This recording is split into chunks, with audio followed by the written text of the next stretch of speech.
jalonyo weche mag somo jakanyo mar Elimu Bora Working Group. Diwach nanko tenre kod line mar somo nyaka sane nikech it was introduced nochake e higa mar 2023.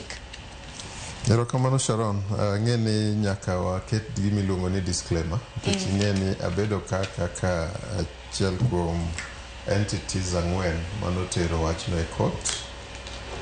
Kenya Human Rights Commission, Boaz Waruku, Elimu Bora Working Group, to gi Student Caucus.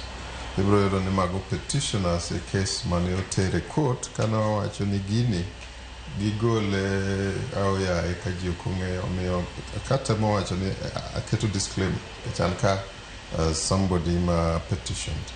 But anyalo wuoye malach sani nikech gima otimore en ni court na okoni gino kaka nokele abaramach arbitrarily kendo nokele tok chik ma obagua kata timo discrimination mang'eny kendo nokele ka onge duond jopiny manokawo mane public participation na onge, omiyo no ogoye piny. But sani nitiere appeal mane oketi thuolo mar chiwo appeal manomi the council mar universities kaka giriwore forum bicha mondo mi gitim appeal no. Appeal nicha giseketo kendo ka giketo appeal to nokoni gino ibi winji gimiluongo ni priority basis. Matiende ni nagikoni chakre dwe mara between dwe mara 6 gi dwe mara 8 onengo beni kesno appeal no gisewinje, gisetieko yore nete kendo gigolo uamuzi margi.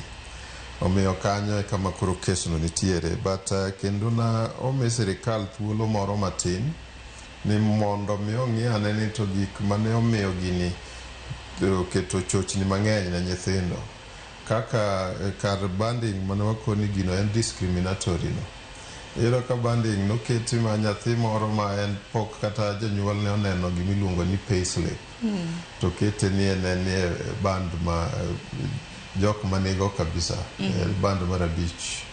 Koro nikoni to koro seche mitimo kamano no to ere kaki appeal. Koro no koto konegi ni in the meantime the mondo mi uket mechanism moro ma jok ma otemo kwayo pesa ni nyalo atimo godo appeal. Mamano ang'eni gima na girikni gi gima iluongo ni public participation. Panino neno gi gazeti na giketo gi odiochieng' moro na Friday mane giketo gi mbalariany duto te.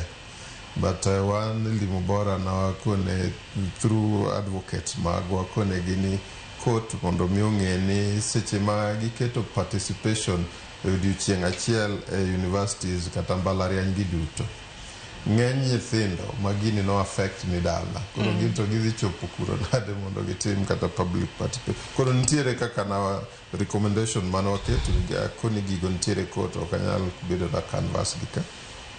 But wach machielo na mane wakoni gini ohinyo godo ji en model manokelo fees odhi malo ma king'iyo e region fees ma ichulo kaendi jok mosetero nyithindo South Africa fee mitero university ma ikwayo sana anyalo tero godo nyathi South Africa matieki madhi maber mano kaluwore koda course ka course ma nyathi timo course na koro umiera koni gino mondo mi ging'iane. But ineno ka the president noketo committee moro bende ni mondo review gigo ma report committee no to nyaka kawuono pok aneno pok angote wang'a. But gima ng'eyo na aneno ka nitiere circular mane councils go bende ogolo kadi giwacho ni kar bei kawacho bei mano the course fees per year mane ni malo ka nigise moderate gi mane gikoni nitie moko mobedo moderated mogol siling 100,000 e wigi, tiere moko mogol siling 150,000.